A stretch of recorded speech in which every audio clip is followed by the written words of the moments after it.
ni ho ho hai ne yo we ne ho hawi ne gai na we a he ya yo ho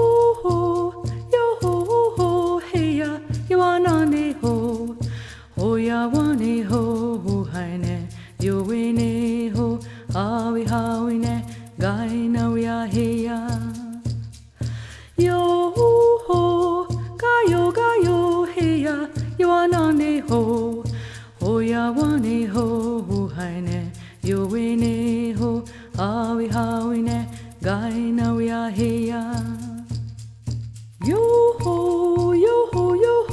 he ya yo na ne ho ya wa ne ho hai ne yo we ne ho hawi ne gai na we a he ya yo ho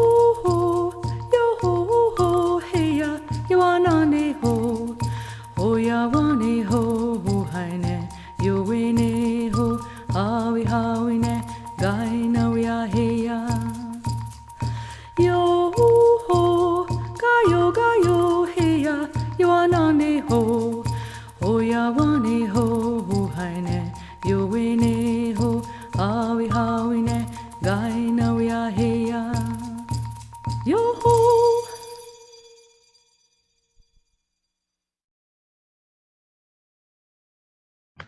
Boa noite, sejam todos bem-vindos, bem-vindas à nossa leitura mensal do livro Dançando o Sonho. Hoje faremos o capítulo 5, que é um capítulo bem longo, bem extenso.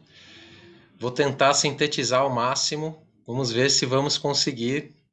Esse é um capítulo que precisava de 2 encontros para a gente poder esmiuçar um pouco mais, né? E cada vez que eu releio para fazer esse grupo, para fazer a leitura comentada, acredito que como vocês, encontrando outros elementos que eu não tinha percebido antes, né? Como todo livro profundo, que abunda a sabedoria, a gente acaba, é muito comum isso acontecer. Então, lembrando, né, que estamos fazendo a leitura um capítulo por mês. Essa gravação ela vai ao ar no YouTube depois, para que outras pessoas que acompanham a leitura possam acompanhar, não ao vivo. E depois eu vou abrir o microfone para que a gente possa partilhar dúvidas, pontos que chamaram a atenção. Convido vocês a ficarem até o final para que a gente possa fazer esse bate-papo. Então, bom, vamos direto ao ponto. Vou pedir para vocês manterem os microfones fechados ao longo de toda a leitura. E vamos lá, então, ao capítulo 5. Deixa eu achar aqui as minhas anotações. Muito bem, então ela sempre começa com... Opa, deixa eu só deixar aqui de um jeito que eu consiga.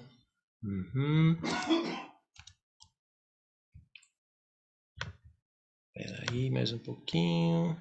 Ótimo.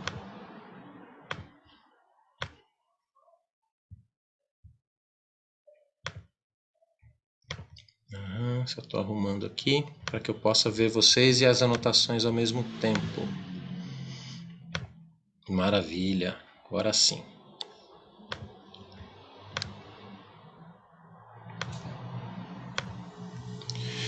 Então, vocês estão me ouvindo bem? Estão me vendo bem? Confirma aí para mim. Joia, maravilha. E aí ela começa com uma citação do Muriel Spinoza, que é um dos seus mestres. E aí a citação dele é assim: a verdadeira traição ocorre quando abandonamos a nós mesmos, tornando-nos surdos aos murmúrios do espírito e cegos ao enorme potencial que aí existe. O caminho da cura. Ensine-me a reunir os fragmentos de minha alma, resgatando o meu potencial perdido. Eu busco a unidade. Permita-me encontrar o perdão e abraçar uma nova forma de ser, abrindo mão da dor e da raiva contra todos os que me feriram. Permita-me curar meu corpo humano, o veículo sagrado da alma, curando todas as desarmonias encontradas na tigela de cura. Permita-me a coragem necessária para enfrentar os inimigos interiores, curando minhas fraquezas e honrando o guerreiro que ali está. Permita-me honrar a promessa sagrada de ser leal à minha busca de totalidade, sem nunca abandonar minhas curas, nem o coração que bate em meu peito. Então, mais uma vez, o poema de abertura já sintetizando a mensagem principal do capítulo, que vai falar sobre a cura.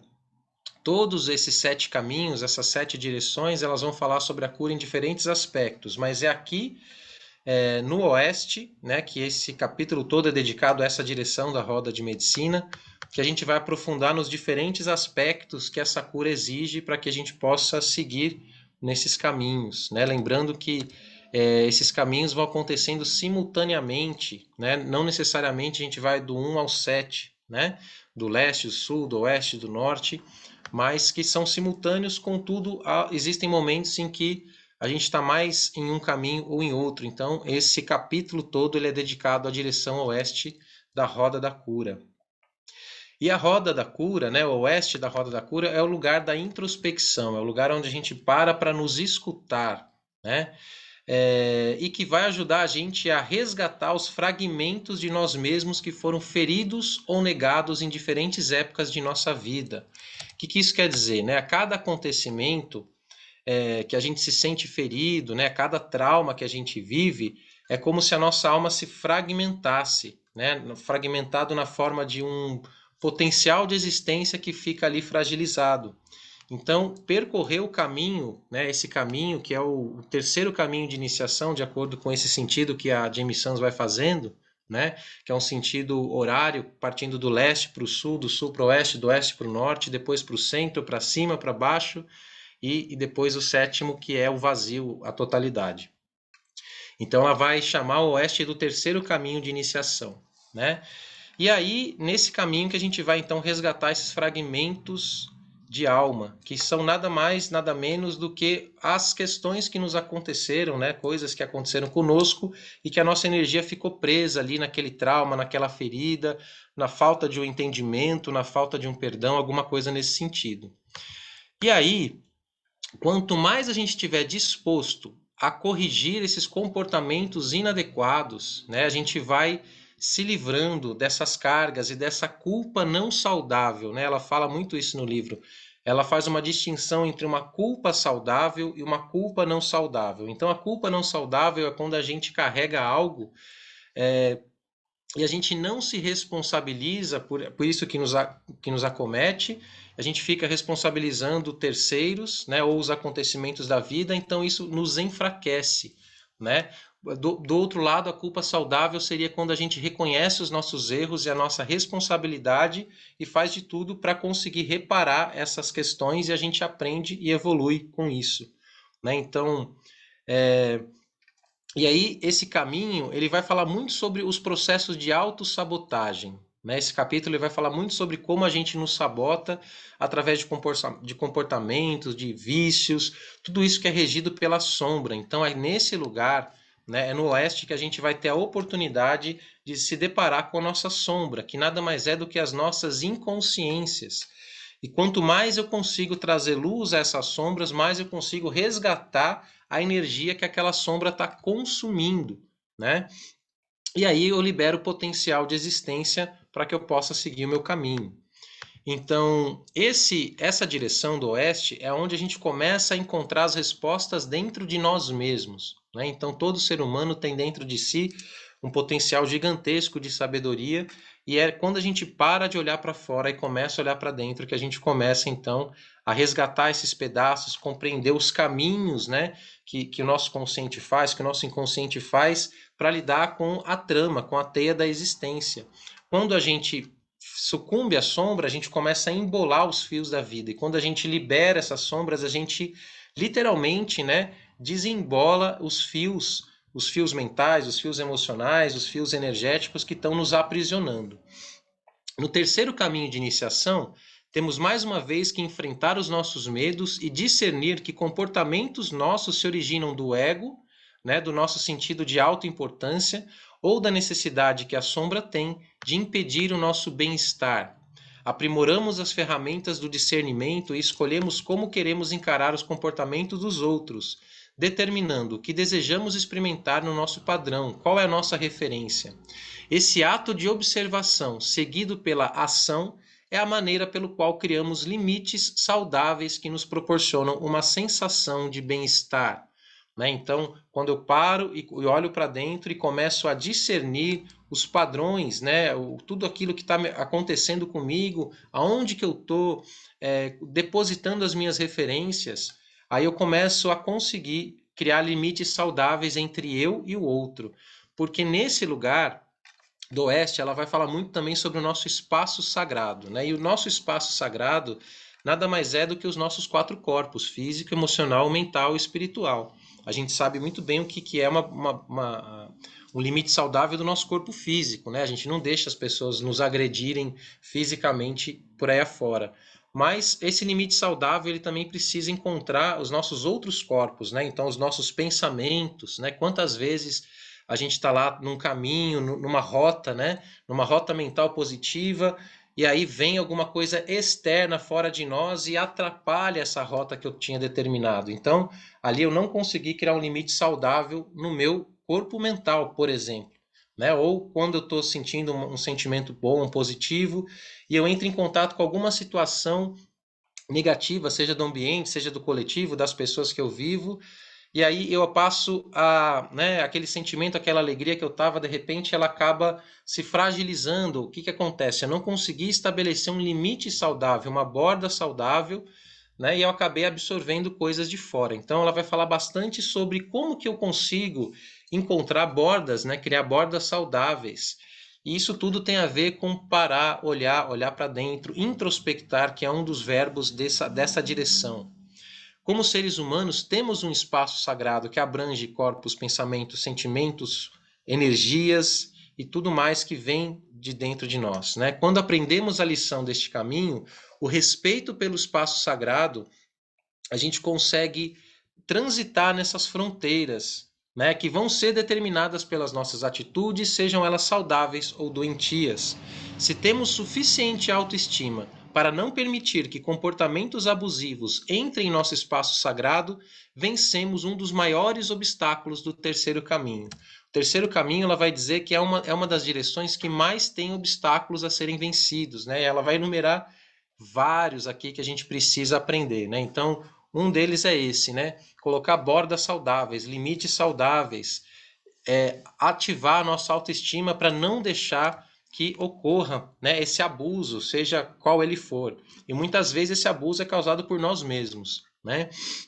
Então, quando aprendemos a lição deste caminho, aprendemos a respeitar, né, esse espaço individual e não temos mais necessidade de nos derrotarmos com nossos pensamentos, nem precisamos criticar os outros e também nos distanciamos daqueles que insensivelmente nos agridem física, emocional ou verbalmente.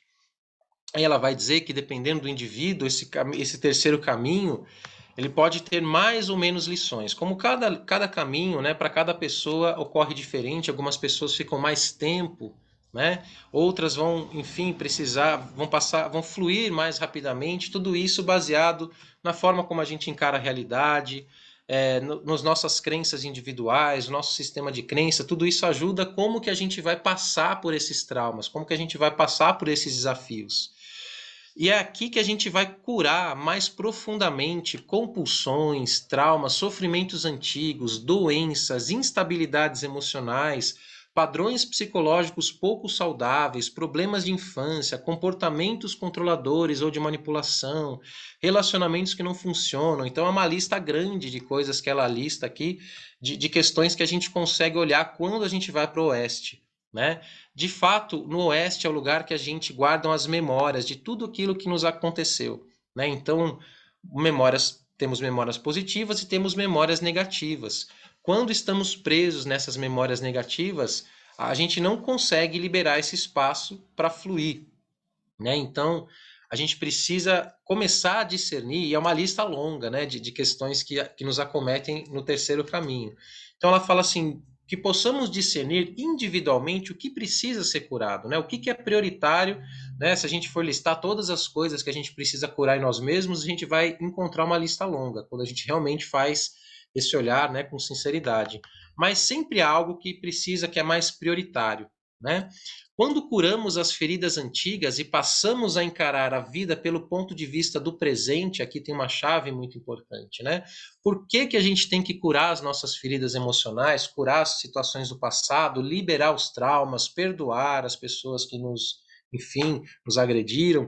Justamente porque a nossa energia fica presa, é como se a gente tivesse impedido de viver no presente, né? Quantas pessoas a gente não conhece que passaram por situações difíceis e a vida dela estagnou dali para frente, né? Porque ela fica sempre voltando a sua mente, voltando a sua atenção, drenando a sua energia emocional e espiritual por conta desses acontecimentos do passado. Então é aqui no Oeste que a gente aprende a entregar todos esses pontos, de todos esses aspectos, e com isso a nossa vida volta a ter energia para que a gente possa viver no presente, né? E principalmente quando a gente consegue olhar para essas questões que aconteceram e sentir gratidão pelas feridas, pelas aflições e mágoas, pela brutalidade que suportamos, a gente se torna um curandeiro curado, um curador curado. Então todos nós temos aspectos que a gente já conseguiu curar, né? E isso faz de nós o quê? Seres humanos com potencial de ajudar as outras pessoas a se curarem também naqueles pontos que a gente já conseguiu, né? Então, seres humanos curados são exemplos para os outros. Ninguém pode diminuir o valor de um curador curado. O ser humano que verdadeiramente curou seu passado tem uma convicção inabalável e íntima no valor da cura e na bravura necessária ao guerreiro espiritual. Então, isso quer dizer o quê, né? Quando a gente consegue realmente abandonar esses traumas todos, a gente está nos tornando, a gente passa a acreditar no valor da cura, no potencial da cura, né? E muitas pessoas às vezes desistem, né? Nossa, aquilo que me aconteceu, nunca vou conseguir perdoar aquela pessoa, nunca vou conseguir perdoar aquela situação. Então, na verdade, a pessoa não supera, né? Então, o guerreiro espiritual ele consegue superar e entender que há um valor, né? Que é possível, a cura é um caminho possível. A ideia de crescimento linear, aí novamente ela fala, né, que não é que a gente vai, quando a gente cura um aspecto do nosso ser, provavelmente vai acontecendo um efeito em cadeia. Vários outros aspectos que estão ligados naquele ponto, naquele nó, vão sendo automaticamente dissipados. E é por isso que é tudo muito simultâneo, né? E aí ela vai falar uma coisa bem importante. Então, como que a gente começa a curar todos esses traumas, todos esses acontecimentos do passado, né? Esses vícios, enfim, esses padrões negativos. Aí ela vai chamar atenção para a cura do sapo. Aliás, esse capítulo ela vai falar da cura do sapo, da cura do coiote, da cura do alce, da cura do morcego, que são metáforas que as tradições ameríndias encontravam, né? Para explicar para a gente os processos de transformação humana, né? Então, a cura do sapo justamente vai ensinar a gente a limpar os velhos padrões, né? Então, o sapo com a sua pele sensível, ele consegue, né? Enfim, essa medicina do sapo, de acordo com a tradição dos videntes do sul, a limpar, né? Toda ferida ela precisa ser limpa antes. Então, a primeira etapa da cura é o processo de limpeza e purificação, que aqui é metaforizado pela cura do sapo. Então a gente limpa os pensamentos, os comportamentos, os sentimentos, né? Tanto que ela fala assim, o sapo nos ensina que muitas vezes chorar é o primeiro passo dessa limpeza. O processo de purificação representado pela cura do sapo é a capacidade de limpar tudo aquilo que nos impede de curar a nós mesmos, não é mesmo? Quando a gente tem uma ferida física, a primeira coisa que a gente faz é limpar a sujeira para que não infeccione, e aí sim aquela ferida consegue se curar, né? Então, quando a gente não se limpa, a gente não se purifica, a gente não dá as condições para o nosso sistema se curar, né? Então, a importância da gente começar o processo de cura interior limpando, purificando os pensamentos, os sentimentos. Tudo aquilo que nos impede de curar a nós mesmos. E aí abre-se uma energia nova, um propósito renovado, novos pensamentos que vão apoiar a nossa mudança. Esse processo duplo de limpar o que é velho, enquanto ao mesmo tempo nos preenchemos com o novo, está presente em todos os passos do caminho. Então a gente vai removendo o velho e vai construindo novos padrões. É simultâneo, né? Porque na natureza nada fica vazio, né? Se uma floresta, se você tira a terra né, as plantas que estão ali, e você deixa aquilo solto, automaticamente começa a nascer graminhas, ervas espontâneas. Então, na vida, nada fica vazio, né? Tudo. Então, a gente vai tirando o velho e vai colocando o novo. A gente tem que aprender a fazer esse processo junto. Esse processo de limpar o que é velho é simultâneo ao processo de trazer coisas novas. E aí vem um novo animal que ela traz, que é a cura do morcego. Então, morcego, símbolo maia de renascimento, né? Ele é a cura que vem quando a gente consegue purificar e entrar num processo de renovação. Muita gente tem medo do morcego, né? O morcego é esse animal que fica de ponta cabeça nas cavernas, no escuro. Mas para as tradições toltecas, por exemplo, o morcego é um grande animal xamânico, né? Que justamente ele personifica a capacidade que a gente tem de entrar na nossa sombra, olhar as coisas de um outro ponto de vista, porque ele fica de ponta cabeça, e ensinando a gente como encontrar esse caminho de renascimento, quando ele sai da caverna, quando é noite, né? Ele vai se alimentar, vai se reproduzir, enfim. Então, esse próprio processo da gente entrar na sombra, integrar essa sombra, olhar a vida a partir da perspectiva e integrar, né, a luz e a sombra, e com isso a gente consegue renascer. Então, essa é a cura do morcego. Isso faz com que a gente passe a olhar a vida a partir de um novo sagrado ponto de vista, né? Então, o que é o sagrado ponto de vista que ela fala tanto nesse livro, fala também nesse capítulo? Nada mais é do que o nosso conjunto de impressões, conjunto de crenças, a lente pelo qual eu olho a realidade. Essa lente é chamada de sagrado ponto de vista, e ele não é fixo.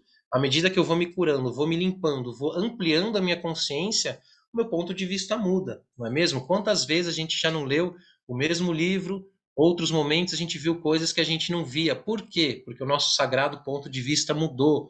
Aquilo que para a gente antes era importante não é mais. Hoje a gente tem importância em outras coisas, coloca atenção em outras coisas. E o sagrado ponto de vista vai mudando, desde que a gente faça essas limpezas e faça esse processo de evolução. Então a gente vai conseguindo, conquistando um novo poder sobre nós mesmos e sobre a nossa vida. Durante o processo do renascimento, como no útero da Mãe Terra, ouvimos o eco de cada pensamento e da batida dupla do coração. Como assim batida dupla do coração? O nosso coração e o coração da Terra. A batida dupla assinala a harmonia do nosso próprio ritmo cardíaco com a Mãe Terra, que nos encoraja a seguir curando as nossas vidas. Então, isso é muito bonito porque todos nós temos um coração e temos a capacidade de se harmonizar com esse outro coração, que é o planeta que todos nós vivemos. Bom, a transformação e o número 13, né? Então, já mudando aqui de subcapítulo. Então, ela vai falar da importância do número 13, né? O número 13, ele personifica as 13 etapas da cura, né? 13 caminhos, 13 pontos que a gente precisa olhar. Ela não vai dissecar os 13 aqui, né? Mas ela vai falar muito da importância desse número, né? Tanto que em várias tradições, a tradição maia, né, tem o número 13, a tradição cristã, Cristo e os 12 apóstolos, né? Então representando toda a evolução, as 13 luas que a gente tem no ano, o Conselho das Anciãs das 13 Luas, que também é uma representação de diferentes aspectos de sabedoria que a gente precisa compreender e se abrir para que a gente faça esse ciclo completo, né? Então a cura envolve 13 etapas, é isso que ela está dizendo metaforicamente, né? Existem 13 etapas e uma delas ela vai dizer, na verdade, essas 13, só que ela não diz número 1, tal coisa, número 2, é isso, mas ela deixa subentendido nesse capítulo quais são essas 13, né? E a primeira delas, com certeza, é passar pela cura do sapo, que é essa purificação e limpeza. Depois, a cura do morcego, a capacidade de renascimento e assim por diante.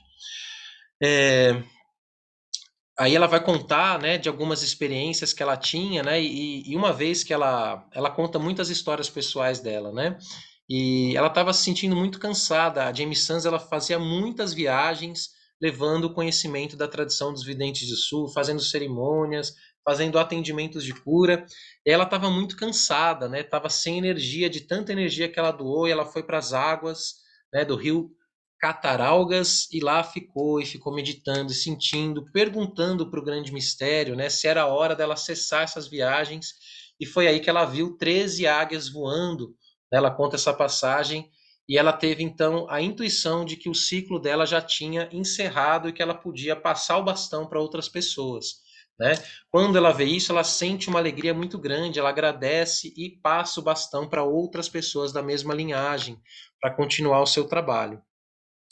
Aí ela vai mudar um pouco, né, do tema, e ela vai falar assim: tome consciência ou tome cuidado. Como assim, né? Então, à medida que aprendemos a ouvir os nossos pensamentos e observar as diferentes vozes interiores que projetam os nossos pensamentos, a gente pode perceber as coisas que estão rodando no nosso subconsciente, né? Ela não usa essa palavra subconsciente, mas ela vai falar sobre os diálogos internos, as vozes interiores, né? Então, a gente precisa tomar consciência de quais são os programas que estão rodando dentro de nós, né? Quando eu descanso a cabeça no travesseiro, qual que é o meu diálogo interno? Quais que são as narrativas que eu conto para mim mesmo? O que está nutrindo os meus pensamentos? Essas vozes interiores, né? Essas vozes podem ser vozes, como ela diz aqui, provenientes das feridas, dos traumas, do orgulho, da vergonha, ou elas podem ser provenientes das coisas que nos apoiam, né? Então é extremamente importante a gente tomar consciência, por isso que ela fala, tome consciência ou tome cuidado. Né, o Jung tem uma frase muito célebre, né, que é muito utilizada, que fala justamente isso, né? Quanto mais eu sou inconsciente, mais o inconsciente vai dominar a minha vida e eu vou chamar aquilo de destino, né? Então a gente fala, isso aqui é o meu destino. Na verdade, nada mais é do que o programa que você está rodando ali dentro. Então, tome consciência ou tome cuidado, porque as vozes interiores, os programas que nós estamos rodando dentro de nós, eles estão guiando, eles estão norteando os acontecimentos da nossa existência.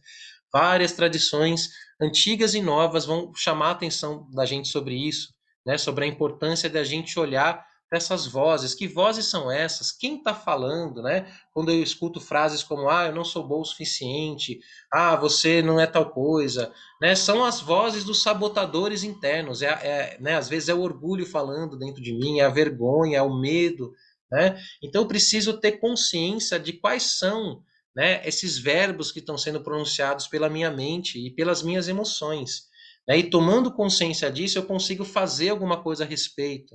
Né? Então, quantas vezes a gente não se pegou em uma cadeia de pensamentos nocivos sobre nós, sobre outras pessoas, sobre N situações? Então, quanto mais consciência, quanto mais eu vigio os meus pensamentos, eu vigio essas vozes, mais eu consigo ter controle, né? E fugir de determinadas situações, né, que eu não precisaria passar. Né? Então, às vezes, adotamos modelos, né? Então, uma parte é isso, os pensamentos que eu mesmo crio, mas também muitas vezes essas vozes estão vindo de modelos que eu adotei, pessoas que eu sigo hoje, né, que não são mais indicadas para mim, falsos mestres, falsas ideologias, falsos comportamentos. Então, parar para enxergar, para ver e para ouvir isso é uma ação do terceiro caminho. Podemos enxergar, de repente, que os grupos aos quais nos associamos se tornaram rígidos demais, né, perseguindo seus interesses pessoais, etc. Todos esses pontos de clareza são produtos da introspecção.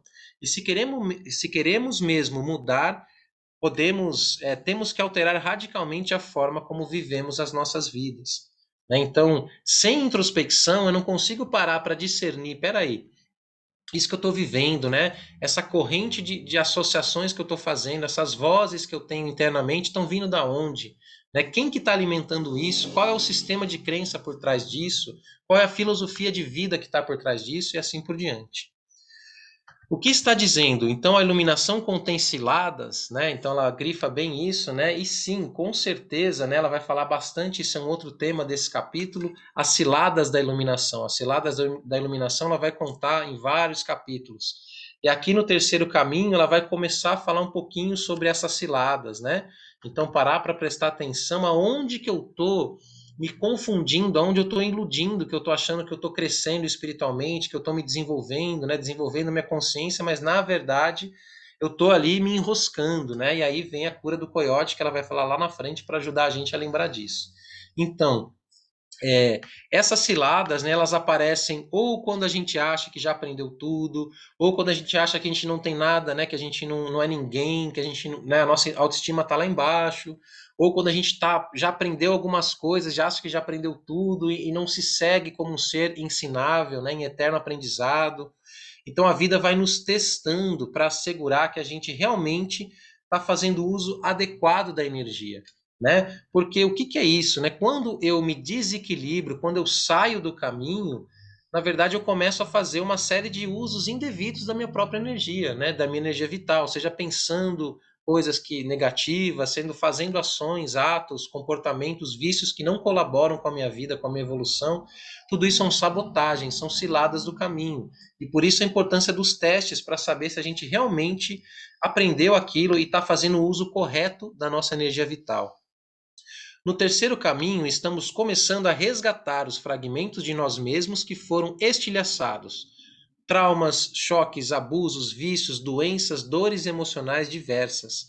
E toda parte resgatada de nós mesmos, que antes estavam anestesiadas por haverem sido negadas, né? Então, muitas vezes a gente nem sente, nem sabe. Na verdade, tem aspectos ali que estão anestesiados, né?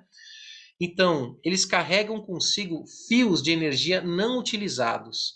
Essa energia pode ser reativada, fornecendo-nos uma nova força vital, quando curamos esses pedaços do passado. Aí ela fala um exemplo, né? Por exemplo, quando a gente vivencia um relacionamento abusivo, né? Hoje em dia é muito comum, seja no meio afetivo, seja em relações de trabalho, seja com amizades, né? Existem várias formas de relacionamento abusivo, né? Não tá falando aqui só da parte afetiva, né? Então, por exemplo, mas esse caso aqui, ela está dando exemplo da parte afetiva. Então, se a pessoa passa por um relacionamento abusivo e ela acredita que nunca mais, que ela não merece amor, que ela não merece ser amada, então o que acontece? Esse julgamento, ela se torna parte do eu que foi ferido. Ela não está mais no presente, ela está no acontecimento que já aconteceu. Mas por conta dessa dor, né, por não conseguir processar essa dor, a pessoa fica seguindo achando que não merece amor. Né? Então, quando ela fala, quando este fragmento do eu é curado ou resgatado, essa ideia de não merecimento ela vai embora, mas ela pode reaparecer novamente para testar. E aí, você aprendeu realmente esse teste, né? Você pode seguir sentindo que você é merecedor de amar e ser amado e assim por diante, né? Então, essa crença é uma cilada da iluminação e assinala um dos muitos testes surpresas que a vida nos apresenta. Se o medo de não ser merecedor de amor reaparecer novamente, como uma situação semelhante às coisas vividas do passado, pode ser esse teste surpresa para ver se vamos retornar aos antigos padrões do medo.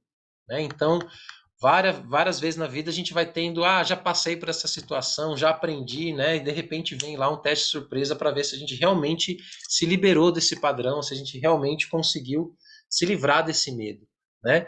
E toda vez que isso acontece, é uma oportunidade da gente reavaliar essas antigas crenças, né, que foram criadas por essas dores do passado, para nos livrarmos de tudo que não é mais verdadeiro, nem nos serve mais. Né? Então, essa faxina interna ela é necessária todos os anos, né? Todos os aspectos, todo o caminho vai falar sobre isso, né? Quanto do que eu estou vivendo, quanto do que eu estou fazendo está ligado a algo que é real, a algo que é verdadeiro, ou está baseado numa ilusão, numa crença, num trauma, em alguma coisa que já foi, né? E muitas vezes, na verdade, o nosso sistema interior ele quer nos proteger do trauma, né? A gente não quer sentir dor. Então, uma vez que a gente sente dor, a gente se fecha para que aquilo não ocorra novamente. Só que muitas vezes a gente nega o potencial de vida, né? Porque muitas vezes novas situações vão acontecer e não vai ter aquela dor, não vai ter aquele trauma, mas a portinha do coração está ali fechada com medo de sofrer novamente. Claro, aqui o exemplo do amor é bem didático, mas a gente faz isso em N situações da vida. Né? Então, o terceiro caminho de iniciação pode se revelar difícil, porque a gente tem que abraçar essas partes de nós mesmos, examinar as atitudes, todas as situações da vida e fragmentos que estão impedindo uma cura consciente. Né? Então, ela vai falar assim: os meus mestres, eles brincavam, né? Eles diziam assim: mergulha, mas não prende a respiração. O que ela quer dizer com isso? O que os mestres dela estão querendo dizer com isso, né? Então, quando a gente vai mergulhar nessas dores, quando a gente vai mergulhar nesse passado, olhar para esses traumas, a gente de fato tem que fazer esse mergulho para que a gente ative uma cura consciente. Mas não prende a respiração, ou seja, volta para respirar, volta para sentir, para tirar a cabeça desse mergulho, olhar para a luz, olhar para as coisas boas que estão acontecendo, né?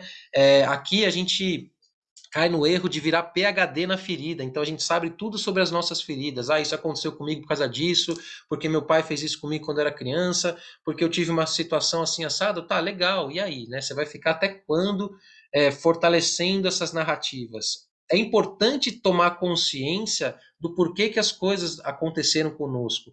Mas a gente tem que voltar, porque senão a gente fica com a atenção presa no passado e várias oportunidades estão acontecendo no presente e a cabeça está lá, a consciência está lá nas questões do passado. Então mergulha fundo para olhar as questões, mas volta para respirar. Né? Então, quando aprendemos a lidar com sentimentos negados, com o sofrimento antigo, fica fácil esquecer de respirar, ou seja, ficamos obcecados procurando razões para tudo que nos aconteceu. Tentamos rotular, é, enfim, o ego tenta criar uma narrativa, né? Tenta criar respostas. Só que com isso a gente acaba perdendo a consciência do presente, né? Então ela fala assim: não fique tentando obsessivamente entender tudo o que aconteceu na sua vida, né? Porque senão a gente acaba cortando a circulação espiritual, né? De coisas, novos processos. Então, ela dá um exemplo, né? Uma pessoa que conheço estava sempre explicando por que as pessoas enfrentavam suas próprias experiências, né? Então, uma pessoa dita sábia, né? Então, ela falava assim: ah, isso aconteceu com ela porque de repente ela fez tal coisa e preenchia esses espaços em branco, né? E também ficava muito aborrecida quando pessoas vinham a ela buscando cura e não conseguiam lidar com essas questões tão depressa quanto ela esperava, né? Então, a Jimmy Smith chama atenção para isso, né? Cuidado com a autoimportância, né? É uma armadilha da iluminação, você achar que a pessoa tinha que ir no ritmo que você acha que é o ritmo, ou que ela devia ir para um outro caminho, né? Enfim. Então, novamente, o chamado para a humildade, né? Qualquer pessoa que quer servir está comprometida também em facilitar a mudança, sendo um canal para o Criador trabalhar. Isso é bem importante aí para os terapeutas, para os servidores, né? Todos de diferentes linhas, né? Então, ela diz assim: nós somos um canal, né? Mas não tente tentar controlar como que o grande mistério, como que a vida, como o universo, como Deus, né? Vai trabalhar através de nós. Nossos egos adoraria que acreditássemos que nós somos os responsáveis pela cura da outra pessoa, né? Mas na verdade nós somos apenas um veículo. Então, em qualquer situação, todas as pessoas e todos os elementos presentes trabalham junto dentro do contexto daquela intenção para fazer a cura acontecer em seu próprio ritmo, à sua própria maneira. A gente não controla. Nós somos eficazes quando permitimos sermos simplesmente instrumentos. Não podemos prever como a cura ocorrerá, mas podemos enriquecer a nossa força vital e nossa intenção de servir, sendo gratos a todas as pessoas e forças espirituais presentes. Isso é muito comum, né? Quando a gente começa a tentar ajudar as pessoas, né? A gente quer controlar o resultado, né? Aí para os terapeutas, por exemplo, a gente quer que as pessoas se curem dos seus processos, das suas dores, dos seus traumas, mas a resposta não está em nós, né? A forma como a cura de cada um vai acontecer depende do grande mistério. Não está no nosso poder, não está nas nossas mãos. Então isso é algo que a gente precisa sempre lembrar. Agora, se a gente se coloca de maneira eficiente como instrumento, então não é mais sobre nós. Eu não sou responsável pela cura das outras pessoas, né? Então isso é bem importante, isso que ela fala. O grande mistério não pode ser resolvido, senão não chamaria o grande mistério. Né? Então ela fala assim: por que a gente tem que controlar, quer controlar tudo? A forma como o grande mistério desenrola as nossas vidas.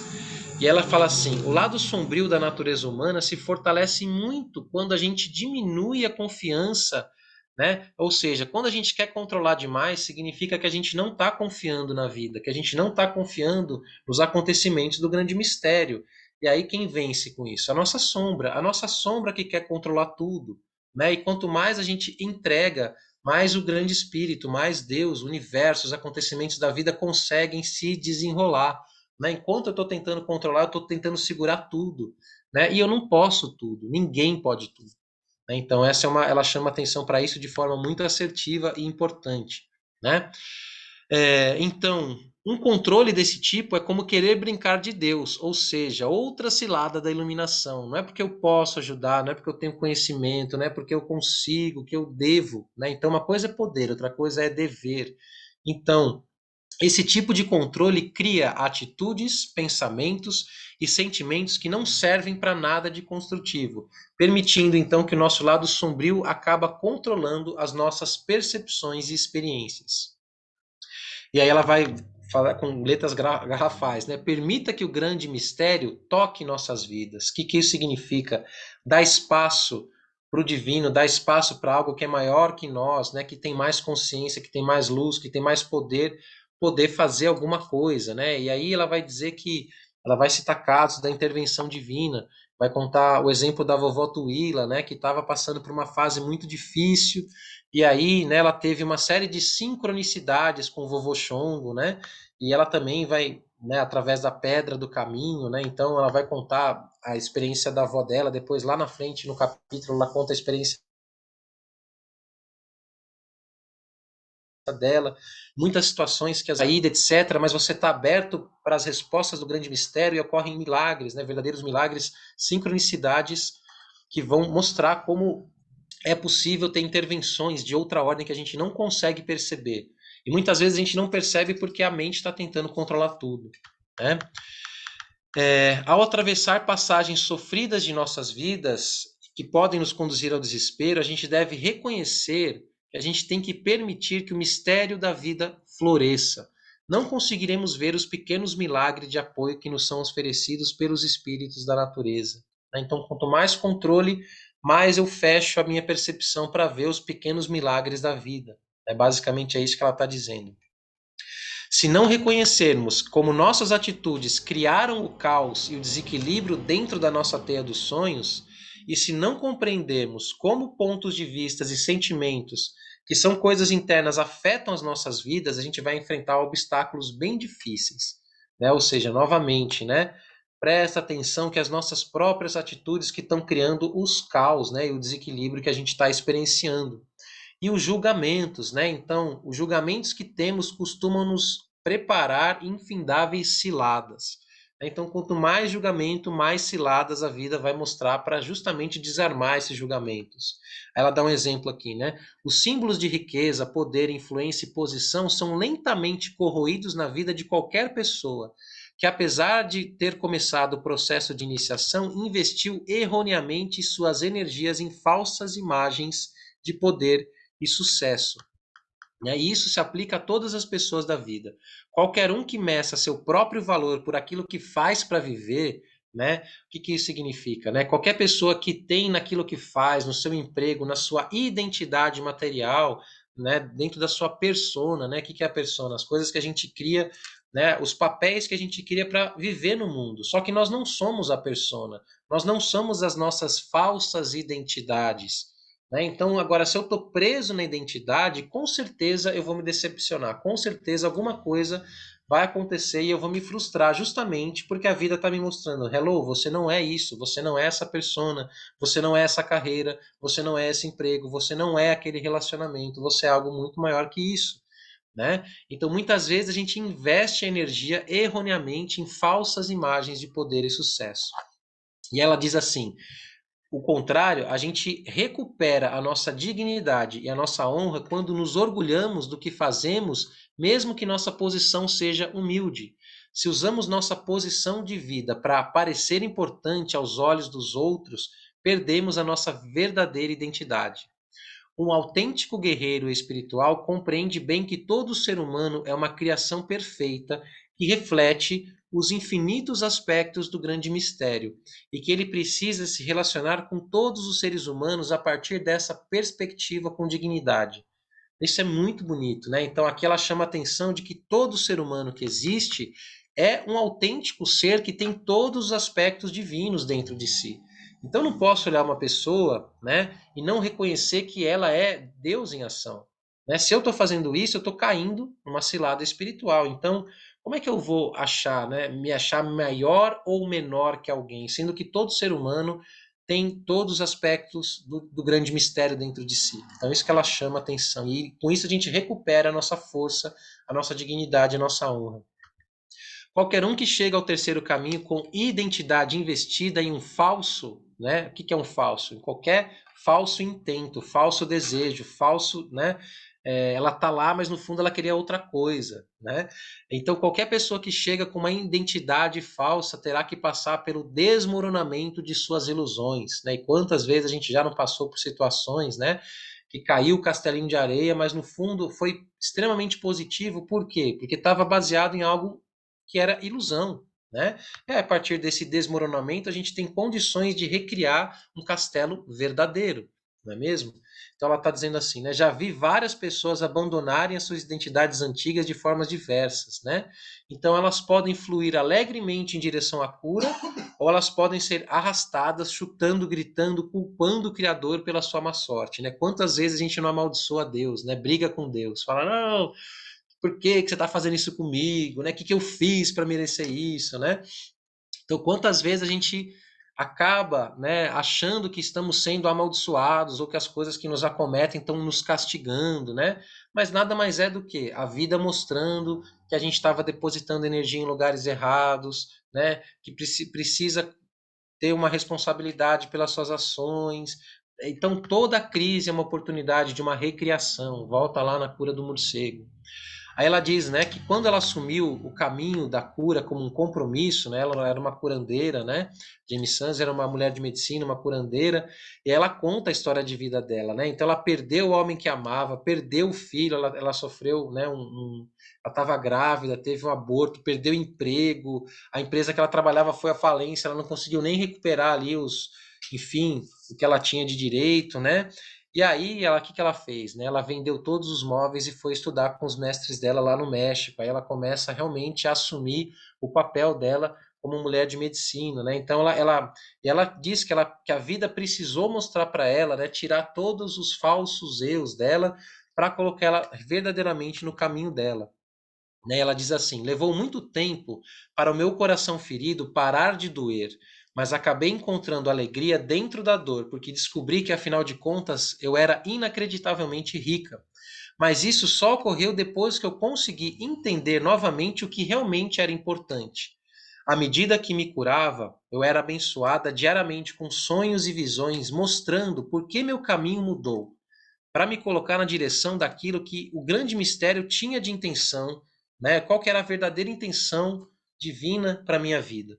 Né? Isso a gente também experiencia muitas vezes. Né? Então a gente às vezes reza para mudança, deseja um novo lugar na vida, deseja uma mudança e não entende por que as coisas nos acontecem. Né? Então quanto mais a gente entrega, quanto mais a gente agradece, a gente vai compreender que tudo é uma preparação para uma próxima etapa.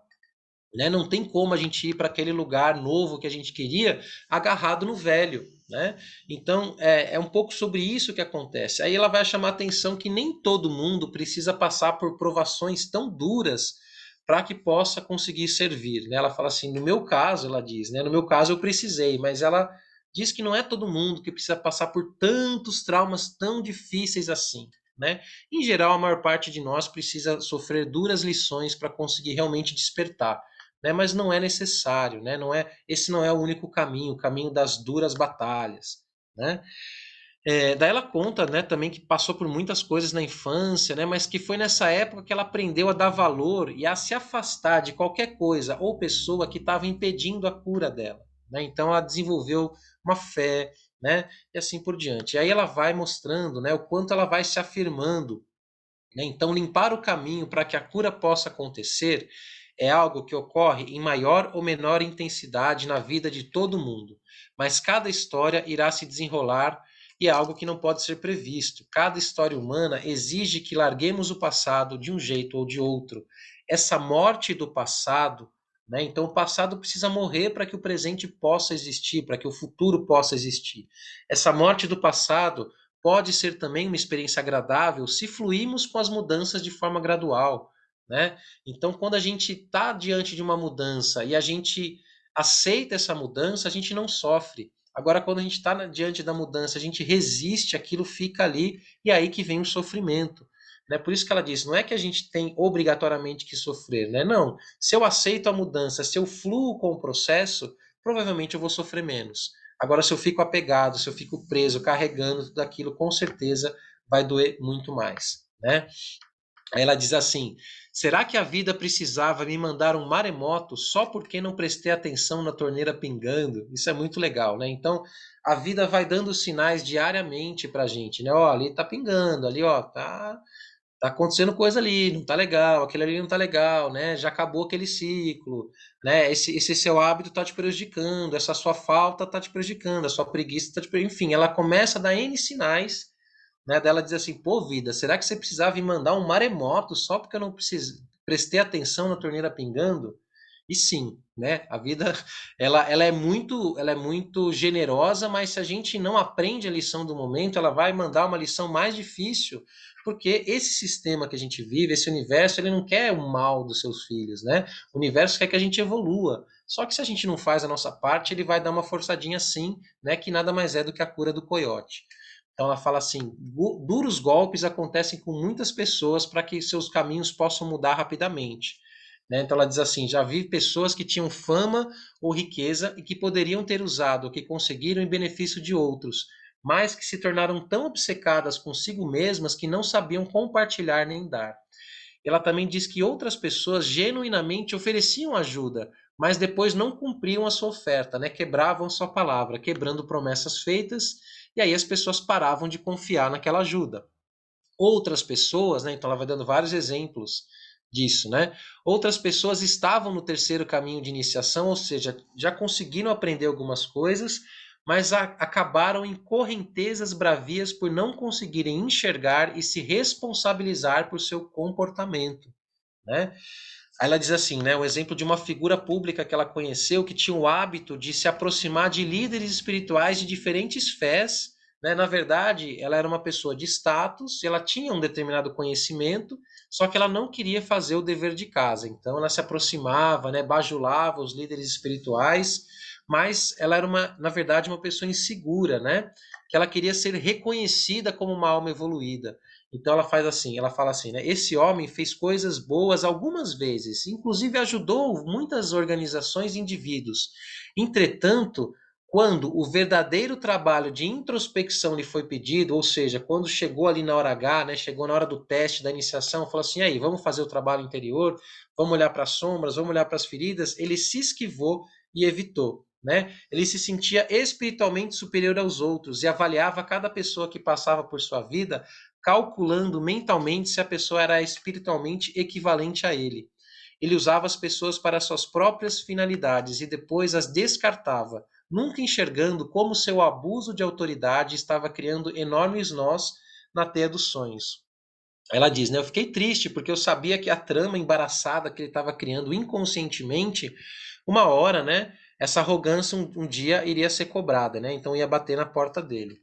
Não importa se uma pessoa tem sucesso ou é importante, ninguém controla os mundos invisíveis do espírito como controla empregados, mulheres e filhos, né? Então isso é muito interessante, né? Então a gente não consegue controlar. Pega uma água para mim, por favor. Então a gente não consegue controlar os desígnios divinos, né? As leis espirituais. A gente pode tentar de N formas, pode tentar aparecer de um jeito, pode tentar bajular aqui, fazer aquilo lá, mas a teia dos sonhos, ela não é controlada, né, por essas mesmas leis. Então a gente não pode manipular a teia dos sonhos. A teia dos sonhos é uma experiência de vida tecida por nossas atitudes internas, pensamentos e sentimentos e julgamentos. Né? Então ela fala um outro exemplo, né? Obrigado. Tentar comprar a iluminação é ridículo e impossível. Boas ações não alteram a teia da vida. Se nos comportamos como tiranos, como seres humanos, né? E aí ela vai falar dos julgamentos secretos, né? Então, na fora eu sou uma pessoa maravilhosa, caridosa, etc. Mas dentro de mim, meus julgamentos são horríveis, né? O que eu estou fazendo? Eu estou criando fios na teia dos sonhos do mesmo jeito. Né? Então a gente não consegue controlar a teia dos sonhos dessa forma, né? A gente não consegue manipular a teia dos sonhos. Boas ações não alteram a vida se nós temos um tirano dentro de nós, né? E aí a nossa sombra ela vai refletir, né? Então isso vai estrangular as verdadeiras possibilidades de sucesso. Precisamos de muita coragem para ver exatamente o que estamos criando. Então esse olhar interior ele exige coragem, né? Qualquer tentativa de esconder a verdade ou deixá-la passar despercebida tem que ser eliminada para que a verdadeira cura possa ocorrer. Então não adianta a gente querer fugir, a gente tem que olhar para dentro, tem que investigar e tem que encontrar a verdade para que a cura possa acontecer. Né? Ela vai dizer assim, no polo oposto da autoimportância, ou seja, né, autoimportância, eu posso, eu sou fodão, eu sou arrogante, né? A gente encontra as pessoas que sofreram tanto com a vida que não tem mais autoestima nenhuma. Né? Então, de um lado, a gente tem a pessoa que acha que pode tudo, e de outro lado, a gente tem a pessoa que acha que não pode nada. Né? Ambos são aspectos egóicos, frutos de feridas. Né? Um porque é a ferida da insegurança, ele quer aparecer, ele quer ser amado, ele quer sentir, né? E o outro porque acha que não é merecedor, né, da vida. Então, ele acha que não consegue, não pode nada. Isso também é uma ferida, né? Isso também é uma sombra, é uma cilada. Né? Então ela vai falar muito sobre isso, né? Essas pessoas podem estar tão sofridas que o terceiro caminho é muito prolongado, né? E aí ela vai precisar voltar para o segundo caminho, que é o caminho do sul, para ela encontrar a coragem, né? E reorganizar a sua ideia de bem-estar. Alguns, diante de tragédias da vida, optam por achar que a vida não vale a pena, né? Então optam por manchar o que há de sagrado na vida e não ligam-se com isso, destroem a si mesmas e aos outros. Para essas pessoas, o primeiro e o segundo caminho, ou seja, o caminho do espírito e o caminho das emoções, tem a ver com encontrar esperança no futuro pela primeira vez na vida. Então, diante de uma pessoa que sofreu muito, né, ela precisa reencontrar o caminho de volta para casa, né, ela precisa acessar lá o primeiro caminho, lá no leste, abrir as portas, ver a luz, né, no fim do túnel, olhar para as feridas do coração, acolher a si mesma, aí sim ela vai conseguir ter um pouquinho de energia para conseguir transformar esses padrões. Né? Então, quando a gente chega no terceiro caminho, a tarefa é reforçar o eu, tratando a si mesmo e aos outros com profundo respeito. Se tudo que experimentamos na vida foi sofrimento, pobreza, humilhação, dor, muitas vezes a gente vai prolongar o abuso adotando como forma normal de comportamento, mas isso não é verdade. Né? Em tais casos, seres humanos muito feridos podem descobrir que, quando estendem a mão para outras pessoas que vêm do mesmo histórico, elas encontram um propósito, né? Surge um novo chão que vai reconstruir as suas vidas. Então é nessa hora que essas pessoas acabam, né? Vou usar um palavreado aqui, elas estão na merda, mas elas vão conseguir estender a mão para ajudar outras pessoas. E isso cria um sentido e elas conseguem reconstruir sua vida a partir daí. Né? Conheço muitas histórias assim. O caminho do resgate da autoestima é difícil e requer perseverança, mas aquele que tem a coragem de trilhar esse caminho é uma pessoa de poder. Né? Então, de nada, né? Assim, autoestima é poder, né? Poder ser, poder fazer, poder ter, poder sagrado no seu verdadeiro lugar. Né? Então, tem pessoas que se orgulham, falam, ai, minha autoestima, não, né? Não, autoestima é sagrado, né? A gente não pode, não deixa isso acontecer. Né? A cura das profundezas do desespero, né? Ela precisa ocorrer. Então, muitas vezes, quando a gente consegue olhar para esses processos, né? A gente consegue realmente curar as nossas vidas e resgatar a nossa autoestima. Quando alguém que amamos está aprendendo debaixo de pancada, nós também sentimos dor. Aí ela vai falar de um outro aspecto, né? Que quando a gente está experienciando, a gente está sendo, a gente está vendo uma pessoa que a gente ama muito bater, né, com a cara na parede. Isso é muito comum, a gente passa por essas situações. Opa, alguém deixou isso. Retornando. Então, é muito difícil a gente ver alguém que a gente ama, né, batendo com a cara na parede, né? De fato é, né? Mas ela vai dizer assim, né? Que a gente tem que entregar também, né? A gente não tem o poder de tudo, né? Então ela fala que muitas vezes, mesmo que a gente fale, mesmo que a gente avise, provavelmente a pessoa não vai escutar. A única coisa que a gente pode fazer é rezar, né? Entregar realmente para que ela consiga encontrar o seu caminho, né? Então orar pelo bem da pessoa, entregando a situação ao grande mistério. Parar de controlar a forma pelo qual os outros deveriam se curar é um aprendizado do terceiro caminho. Né? Então, muitas vezes, por amor, a gente quer que a pessoa se cure, a gente quer que a pessoa faça um monte de coisa, mas ela que tem que encontrar esse caminho, a gente tem que, né, tirar o pé do acelerador e não tentar controlar. Isso realmente é um desafio, né? Porque são pessoas que a gente ama, a gente quer o bem. Então, mas a gente não está no controle. né? Então isso também é um aprendizado do terceiro caminho. Nas tradições dos videntes do sul, nas tradições dos videntes do sul, esse processo de harmonização dos desequilíbrios interiores chama-se a morte e o renascimento do xamã. Né? Então, para quem conhece, a Jamie Sams, além desse livro Dançando o Sonho, ela tem vários outros livros incríveis, e um deles é As Cartas do Caminho Sagrado, que vão falar dessas várias metáforas. Né? E uma dessas cartas é justamente a morte e o renascimento do xamã. O que é isso? O que é a morte do renascimento do xamã? É justamente quando a gente consegue morrer para os aspectos de nós que não fazem mais sentido, né? Morrer para as nossas sombras, morrer para as nossas ilusões, morrer para a falta de autoestima, deixa o passado morrer, deixa o velho morrer e a gente renasce. Então, morte e renascimento do xamã, o que é? Quando a gente volta para dentro e consegue harmonizar, né? E chegar nesse equilíbrio. Então, a morte das falsas ideias, o fim das ilusões destrutivas, o término dos relacionamentos com pessoas que adotam comportamentos doentios ou inadequados, são situações que aparecem neste ciclo de iniciação. O ciclo da morte pode incluir as noites escuras da alma, né? A gente falou várias vezes sobre as noites escuras da alma, né? O livro fala bastante sobre isso e ela vai falar uma coisa simples, né? Ela vai resumir o que ela trouxe nos capítulos anteriores, né? A gente não pode negar o processo. Então, se a gente nega o processo de transformação do terceiro caminho e a gente recusa encarar como uma forma de desenvolvimento, né? A gente não acessa a cura do alce.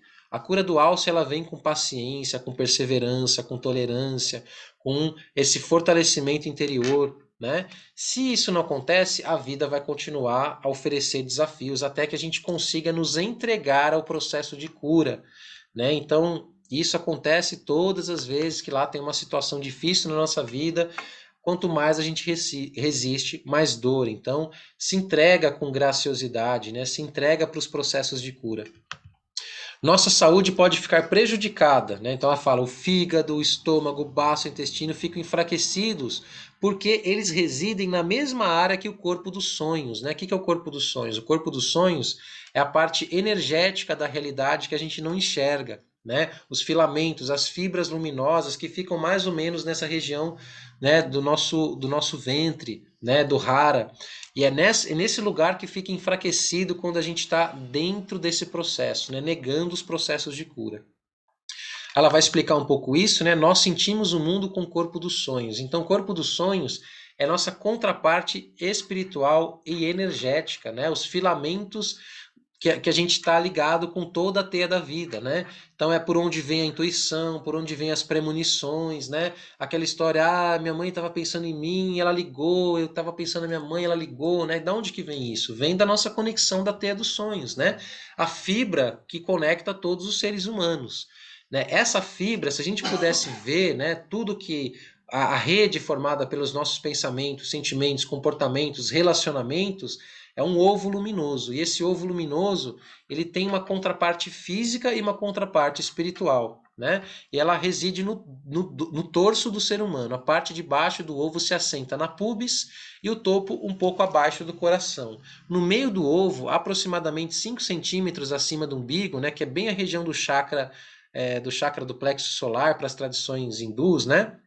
Então ela fala assim, pequenos fios dourados de energia, que são as nossas antenas humanas sensoriais, espalham-se pelo universo em todas as direções.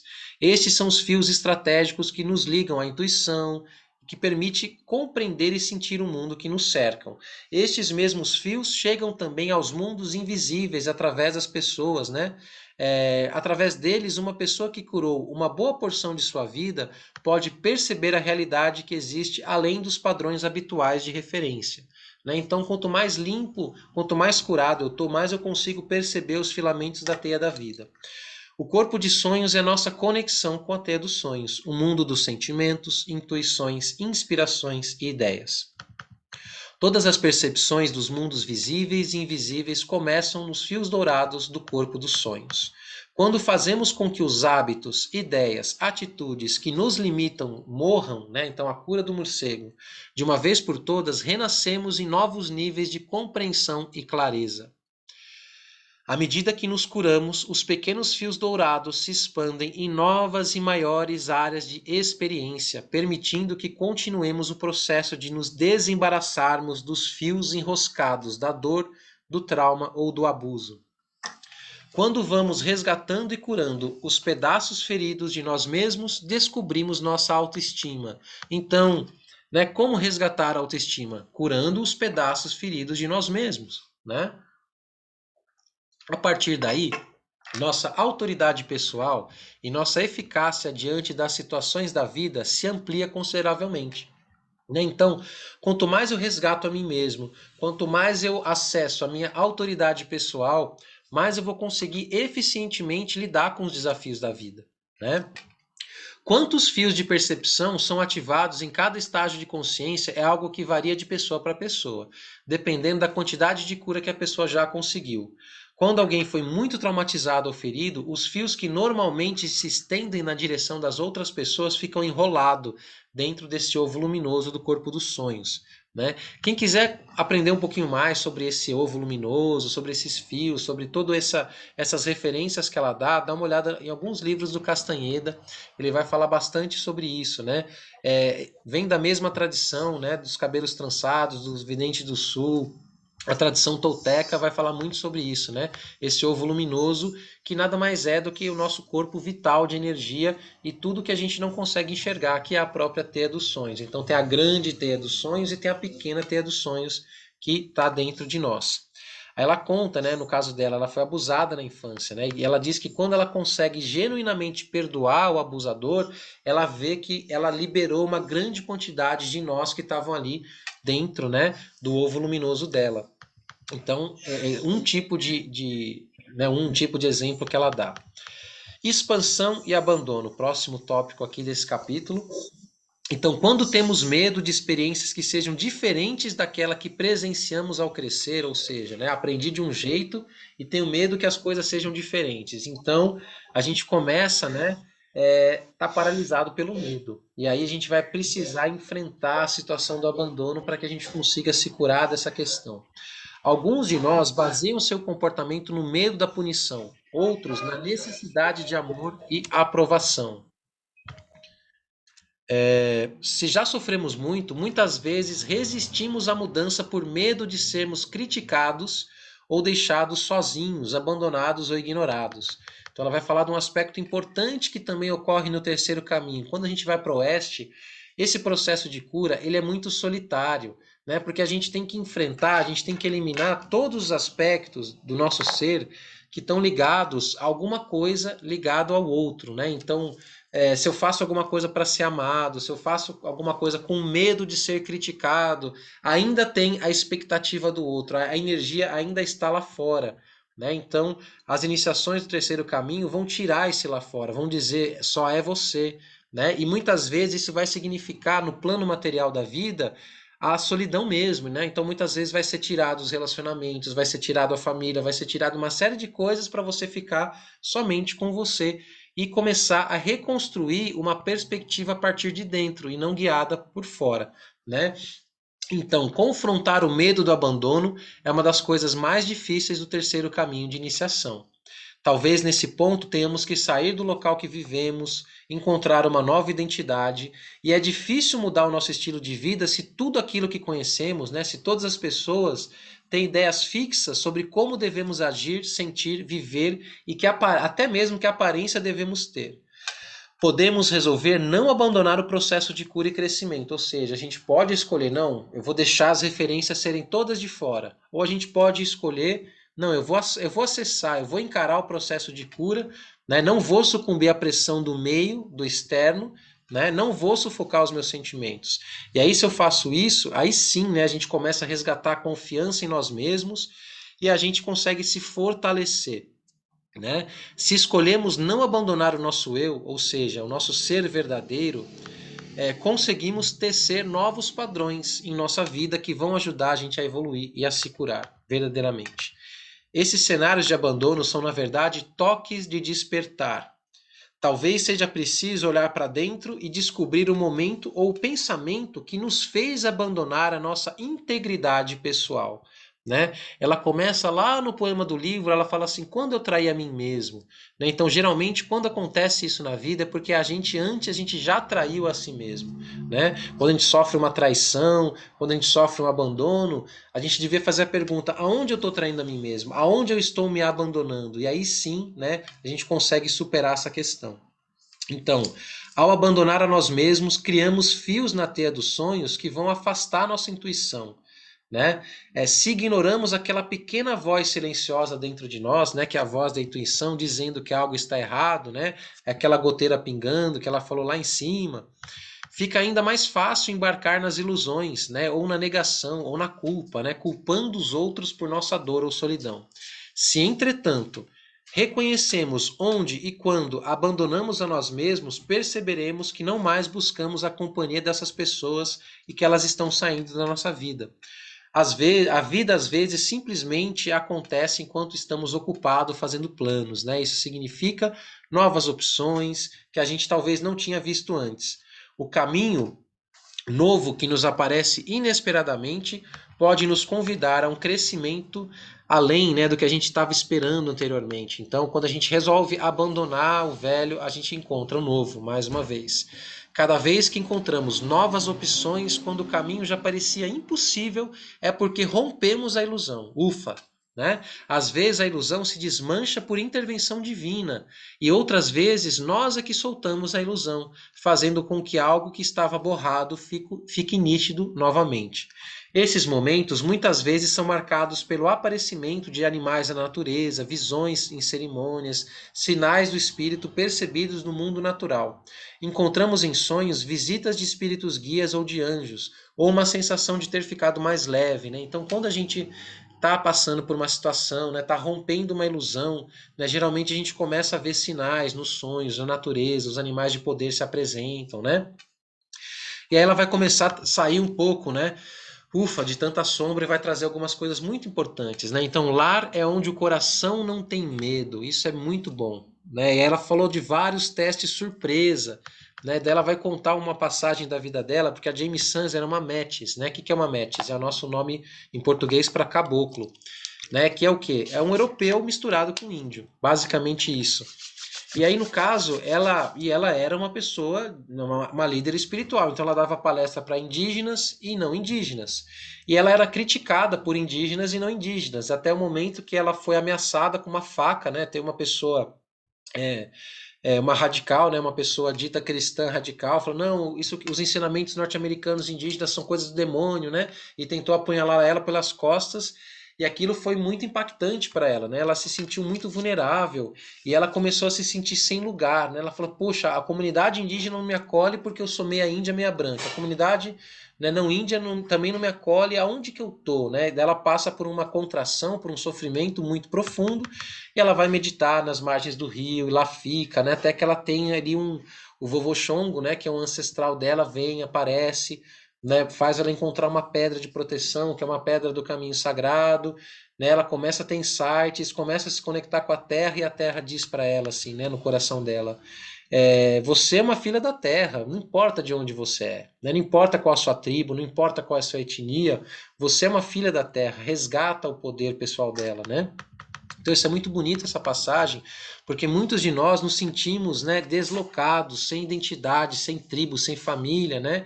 Mas quando a gente resgata esse sentido, não, eu sou um filho da terra, isso já é suficiente, né? Então, no caso dela, né, seu sangue é uma mistura de diferentes partes da humanidade, porque sua vida será usada como uma ponte entre as pessoas, mostrando a união entre raças. Você não precisa nunca se envergonhar de não pertencer a lugar nenhum, porque você pertence à Terra. E isso é o exemplo pessoal da Jamie Sans, mas a gente poderia extrapolar ele para todos nós, né? Porque a gente é um pouco tudo isso, né? Nós somos essa mistura de raças, né? A gente não pertence só a um lugar, nós somos várias etnias, vários povos misturados, né? Principalmente nós aqui no Brasil. Os maias usavam a cebola para representar as camadas sucessivas que são retiradas para mostrar a nossa essência espiritual de um ser humano curado, né? Então, quando a gente vai tirando a dor, o trauma, as falsas identidades, o que que sobra? Sobra o que nós somos em verdade, a nossa essência espiritual. Nós somos seres espirituais. E, claro, e nós temos um lado sombrio, né, que é a nossa sombra, que ela não quer que a gente vá retirando essas cascas da cebola, né?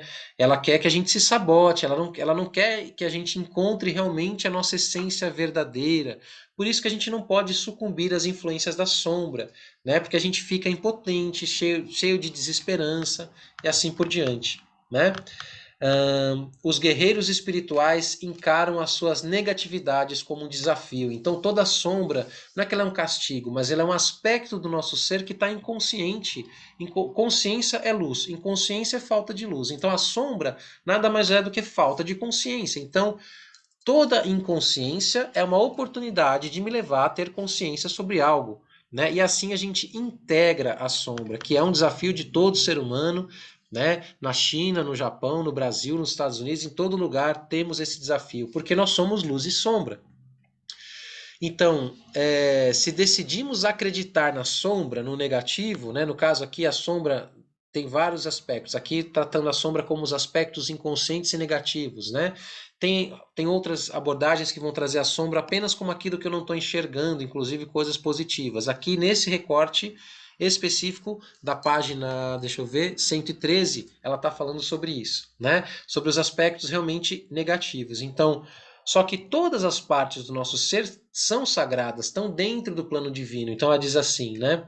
Que uma forma da gente resgatar a nossa energia, a nossa autoridade, mesmo com todo esse monte de casca de cebola que eu tenho, mesmo com todas as minhas inconsciências, uma dessas formas é dizer: todas as partes do grande mistério são criadas inteiras, e eu honro a inteireza que existe em mim e reverencio a perfeição de todas as coisas. Nossa, que frase maravilhosa, né?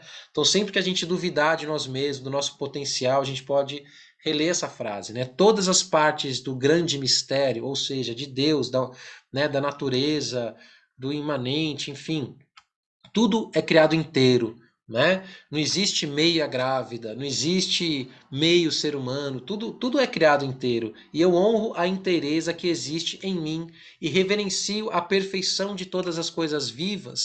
Né? Então nós somos seres perfeitos, a imperfeição faz parte da perfeição, a sombra faz parte da perfeição humana. Aquilo que resistimos persistirá. Então, aí ela já muda rapidamente, né? Uma enxurrada de. Uma frase atrás da outra, né? Aquilo que resistimos persistirá, né? Jung também fala isso, né? Aquilo que resiste persiste. Uma grande cilada da iluminação é negar os nossos comportamentos inadequados, né? Então a gente sabe quantas coisas de nós a gente sabe, pô, aquilo ali é uma sombra minha, né? Aquilo ali é um aspecto que eu ainda não consegui resolver. Mas enquanto a gente não resolve, né, e a gente vai passando pelos caminhos espirituais sem resolver aquilo, isso também é uma cilada da iluminação. Né? Então, todo lado sombrio precisa ser reconhecido, precisa ser integrado. Todos os seres humanos são responsáveis por sua luz e por sua sombra, e sem reconhecer as duas partes não conseguimos nos curar. Não adianta querer só olhar para a copa sem olhar para a raiz, não adianta querer só olhar para a luz sem olhar para a sombra, né? E vice-versa, também não adianta só olhar para a sombra, você também é luz, né? Então a gente tem que sempre, todo dia, diariamente, fazer esse processo de integração. E aí que está o objetivo das iniciações, né? Então ela fala, o objetivo das iniciações da vida é justamente, né, que a gente se torne consciente dos pensamentos, sentimentos, ações, para que a gente chegue a uma harmonia e a uma unidade com tudo que a gente experimenta. Acolher todos os sentimentos e pensamentos significa acolher o bom, o mal, a luz e a sombra. Neste processo de integração, descobrimos o valor do nosso livre-arbítrio e o poder da escolha pessoal. Podemos conferir poder ao negativo ou ao positivo, aquela história dos lobos, né? A gente tem dois lobos, o diabinho e o anjinho. Qual deles vai vencer? Aquele que você mais alimentar, não é mesmo?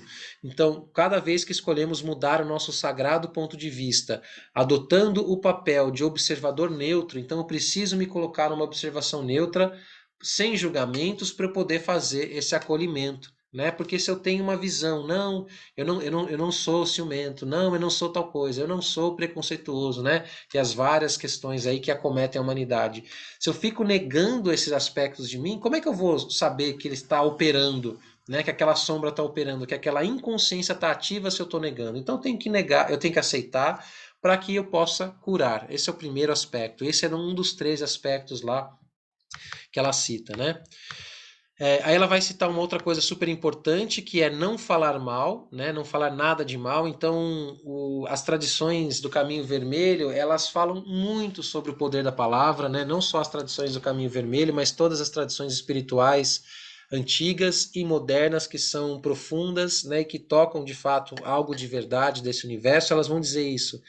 Não fale mal das coisas, não fofoque, né? Não entre no veneno, porque isso tudo tira energia vital, tudo isso é uma contribuição, não é uma contribuição à existência, né? Então, se você não pode falar nada, não fale nada, né?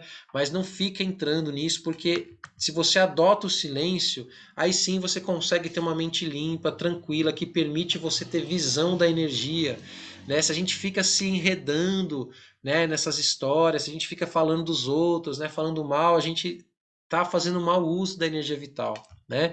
Então, uma responsabilidade com o poder da palavra, pensamento tem energia, palavra tem energia, e a gente não pode desperdiçar a nossa encarnação falando mal das pessoas, se enredando em tramas, né, fofocas e coisas assim. Então, ela vai dizer, né? E quando a gente consegue olhar e falar, não, eu tenho essa sombra, eu vou encarar isso de frente, a gente realmente faz uma grande cura por nós e por todas as nossas relações. Aí ela vai dar um exemplo, né? Daquele senhor, o Mister Fuller, né? Que criou as geodésicas, foi um grande cientista e ele tinha um vício, ele era alcoólatra, né? E aí ele faz uma coisa bem assim, rígida com ele mesmo, né? Ele amordaça a boca dele para ele não conseguir beber. A esposa dele foi alimentando ele por dia somente por líquidos, né? Aí ele passou por toda aquela abstinência e ele foi, né, compreendendo por que que ele tinha aqueles hábitos, por que que ele tinha aquilo, e aí ele consegue se libertar daquele vício. Então ele teve coragem de encarar uma sombra, né? É, e aí ele cura essa sombra e recebe tesouros e ideias de inspiração. Por quê? A inspiração é quando a gente está aberto, conectado com o espírito da vida, com o grande espírito, com a teia dos sonhos, né? Se eu estou preso nos vícios, preso na sombra, a mesma energia, né? A minha mente é uma só. Então, assim, ou eu estou ligado na sombra, ou eu estou ligado na luz, né? Então, a mesma, digamos assim, se eu estou gastando a minha energia vital com coisas desnecessárias, como é que eu vou ter energia disponível para ter uma ideia brilhante, para fazer uma invenção, para ser criativo, para ter inspiração? Então, à medida que eu vou integrando, que eu vou limpando, que eu vou curando essas feridas, eu me abro para o potencial criativo infinito e para a inspiração. No terceiro caminho de iniciação, começamos a entender que tudo o que sentimos, pensamos, sonhamos e fazemos contém energia vital. Isso ela fala em todos os capítulos, né? Ela repete, inclusive, para ver se a gente aprende. Essa energia é alimentada por nossa intenção e motivada pela vontade pessoal, né? Então a gente não pode nos recriminar, né? Nem a nós, nem aos outros. Quanto mais consciência, mais a gente vai investindo energia de forma correta, mais a gente resgata a força vital e canaliza essa energia para áreas que permitem a manifestação dos sonhos do nosso coração, né? Então isso é um bom termômetro. Eu estou conseguindo manifestar os sonhos do meu coração? Se sim, provavelmente você está conseguindo curar os aspectos da sua vida. Se não, provavelmente está muito negativo, tem muita sombra ainda operando, drenando a sua energia de manifestação, né? Então, esse é um ótimo parâmetro. Então, trabalhar nesses lugares de nós que precisam de mudança, em vez de ficar acusando algo fora, né? Quando passamos pelo processo de confrontar os padrões de sombra, aí sim a gente começa a se abrir para a consciência humana. Meus mestres me mostravam como os seres humanos podem entrar no medo e como o medo permite que a sombra obtenha autoridade sobre os nossos pensamentos, sentimentos e pontos de vista. Aliás, esse livro está atualíssimo, né? Ele foi escrito lá atrás, algumas décadas, mas a gente está vivendo aí esse período de pandemia, muito medo no ar, né? Então a gente precisa entender que quanto mais medo, mais eu estou alimentando a minha sombra, dando autoridade para ela. Então eu preciso realmente, né, chegar nesse lugar que é esse símbolo que ela traz aqui na imagem, né? Ela traz a imagem do símbolo do infinito, a lemniscata, né? E ela fala assim: o passado é o que já foi. O futuro é o que vai vir. E o agora é esse ponto de intersecção. Quanto mais eu ficar no ponto, né, no meio, nesse presente, mais livre eu estou do passado e mais livre eu estou do futuro. Medo do que vai acontecer, medo se eu vou ter dinheiro, medo se eu vou ser amado, medo do que vai acontecer, medo se eu vou morrer, medo se... Não. O medo nos estagna, ele prende o nosso potencial energético. né? E ela fala exatamente isso. O medo é o que nos impede de estarmos presentes no aqui e agora. Se os nossos pensamentos nos perseguem, então a gente não está no presente. E se a gente tem medo do futuro, a gente também não está no presente. Então, o que a gente tem? O agora. Né? E o agora realmente é a única coisa que a gente pode abraçar, é a coisa mais sã e sensata que a gente pode fazer. E se a gente não faz isso, o coiote vem para ajudar a nossa cura. Né? Então, qualquer ato de sabotagem pessoal vem da sombra e é também um prato cheio para o coiote. Então, investir a energia vital de forma consciente, né, para que a gente não seja, né, não encontre o coiote, que é esse totem que traz esse aprendizado, né, essas lições que a gente não estava esperando. Fala, nossa, mais uma na minha vida, né? Mas vai lá ver o emaranhado que você não fez aí um tempo atrás. Quanto tempo ficou drenando a sua energia naquele comportamento, naquele diálogo abusivo, enfim. Né? Aí veio o coiote, você fala, nossa, coiote, o que você está fazendo aqui? Claro, ele veio te ajudar, né? Então o coiote ri quando nós nos tornamos tão sérios, né? E aí vem um ataque cardíaco para nos lembrar que a seriedade é mais mortal do que qualquer ataque do coração, porque ela nos faz perder o coração completamente. Claro que é uma metáfora, né? Então, ter coração e usar a energia do coração provoca gargalhadas e traz a leveza que ajuda a cura.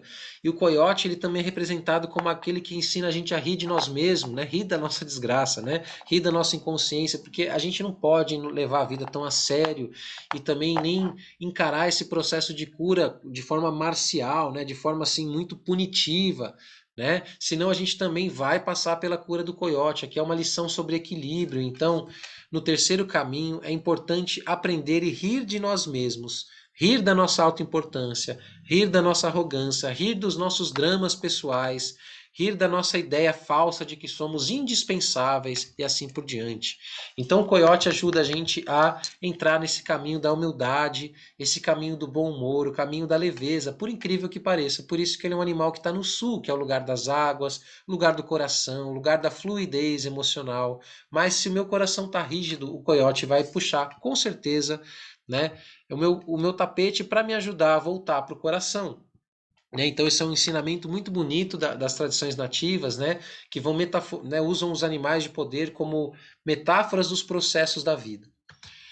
Ela vai dizer assim: os cemitérios estão cheios de pessoas que se acreditavam ser indispensáveis, né? Então, mais uma cilada da iluminação. Então, também criar um equilíbrio entre dar e receber, entre ajudar e ser ajudado, né? Se você é um terapeuta, se você é um curador, um cuidador, então cuidado, né? Você tem que saber dar energia, mas também tem que saber abastecer a sua energia, entrar nesse equilíbrio, e esse equilíbrio é chamado de a cura da lontra. Por que a lontra? A lontra é um animal que desliza nas águas, ela caça muito bem nas águas, mas ela também lida bem com a terra, né? Então ela lida bem com o oeste e com o sul, né? Ou seja, eu lido bem com a introspecção, mas eu também sei fluir com as minhas emoções, eu também sei rir de mim mesmo, né? E essa é a cura da lontra, a cura que traz o equilíbrio entre o dar e o receber.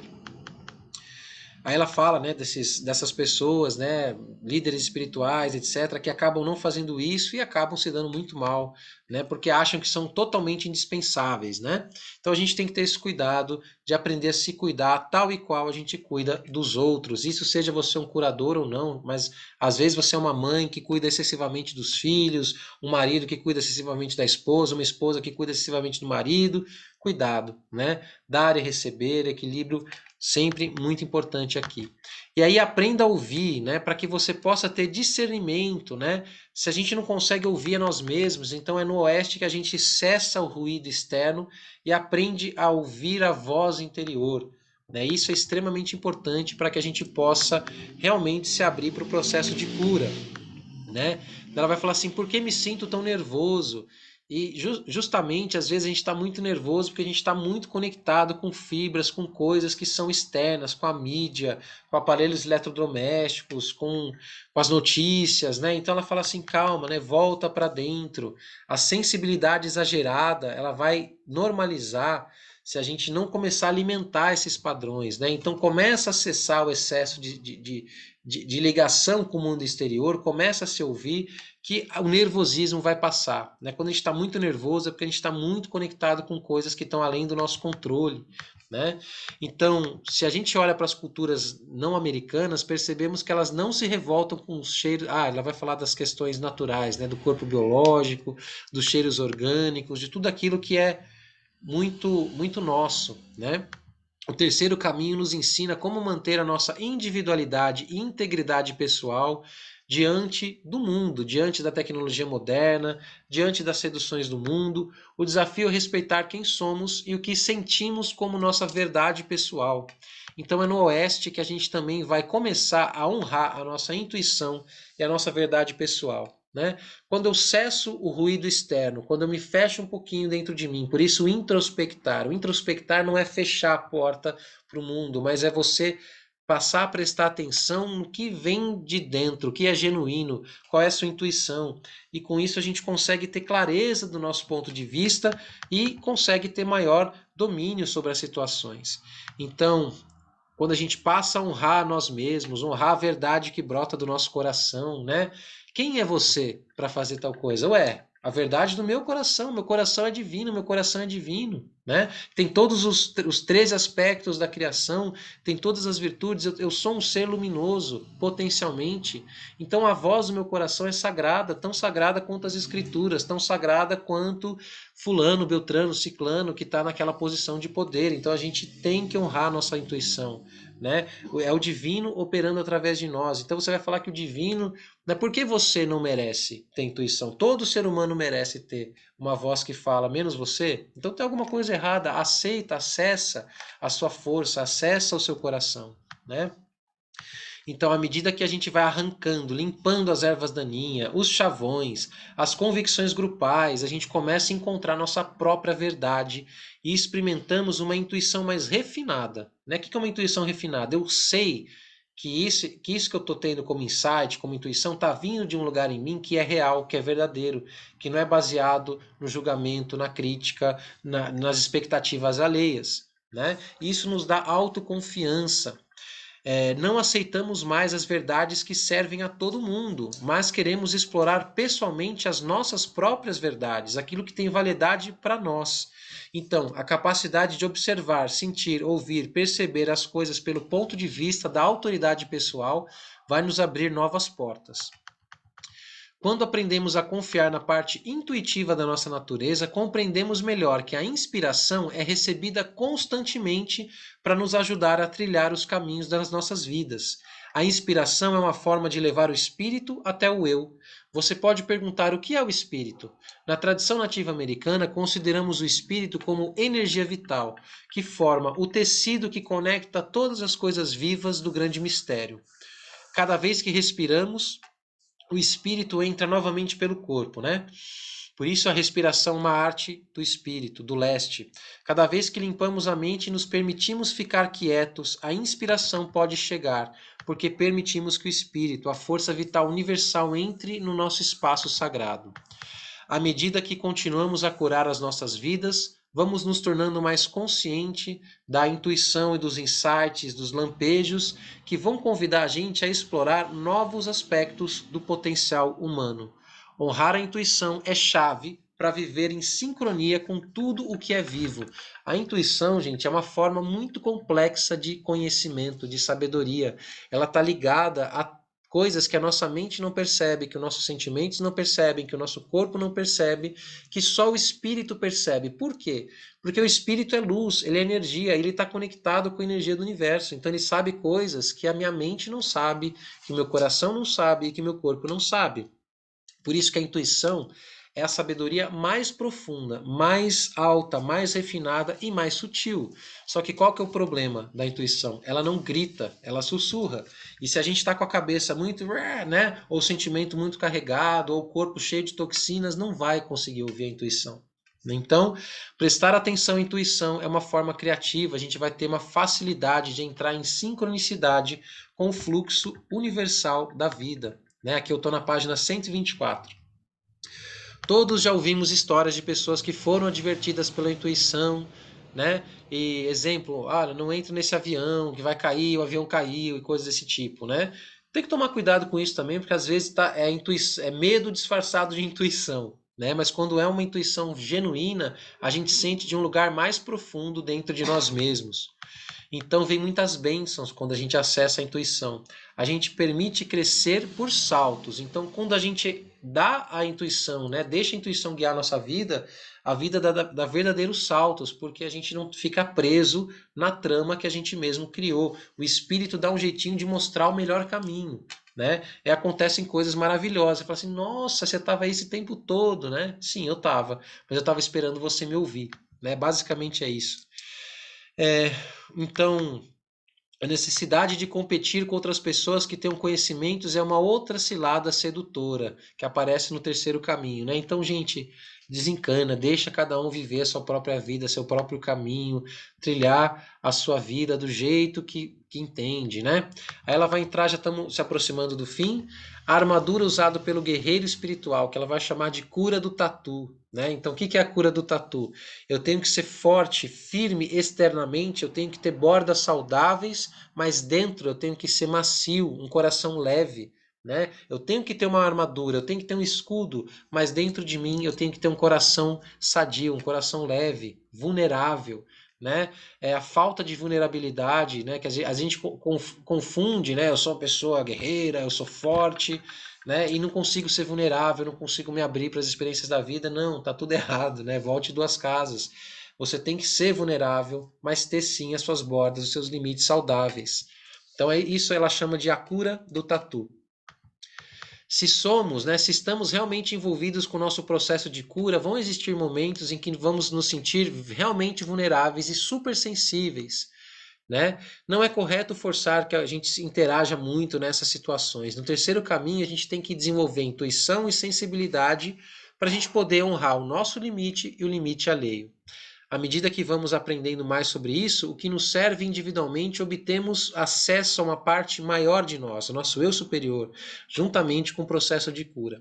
Então, nos será pedido que mostremos essa mesma compreensão e compaixão para com os outros, né? Então, quanto mais eu conheço a mim mesmo, mais eu consigo conhecer aos outros, né?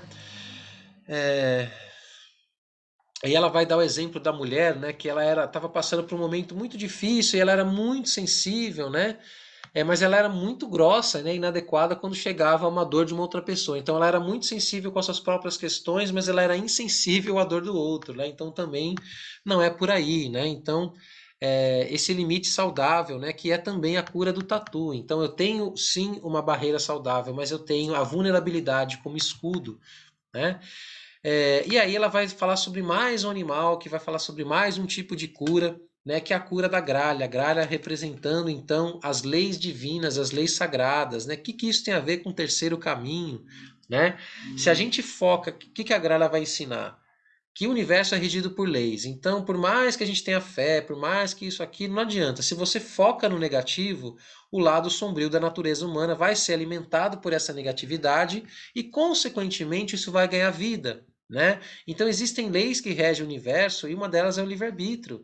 Né? Isso tudo é representado pela cura da gralha. Então, quando a gente compreende quais são as leis universais, né? Então, física quântica, por exemplo, lei da atração é uma lei universal. Né? Não é uma questão de acreditar ou não. Você pode acreditar ou não, mas ela vai continuar acontecendo. E a gralha vai dizer isso: olha, existem leis que estão operando essa realidade. Então se harmoniza com essas leis que você vai aprender alguma coisa, como trafegar melhor nessa realidade. E uma delas vai dizer isso: aonde você coloca a sua atenção, você cria a sua realidade. Né? Se eu coloco a atenção naquilo que eu não quero para mim, provavelmente é aquilo que vai acontecer. Né? Então, isso tudo é chamado de a cura da gralha. À medida que continuamos curando nossas vidas, vamos nos tornando mais conscientes e aí o grande mistério passa a atuar de forma poderosa na nossa vida. Né? Então, novamente, né, ela já falou sobre isso. Existe uma diferença entre reconhecer que algo está em desequilíbrio ou que não é adequado e vamos trabalhar para mudar esse comportamento. Né? É tão impróprio permitir que nossa natureza sombria. Peraí que eu perdi aqui. É tão impróprio permitir que nossa natureza sombria nos tire a dignidade ou nos envergonhe até um ponto onde não temos mais esperança quanto deixá-la nos convencer de que somos superiores. Em qualquer caso, estamos conferindo nossa força vital ao positivo ou ao negativo. E ao conferir nossa autoridade a um ou ao outro, colhemos exatamente aquilo com que fertilizamos a nossa força vital.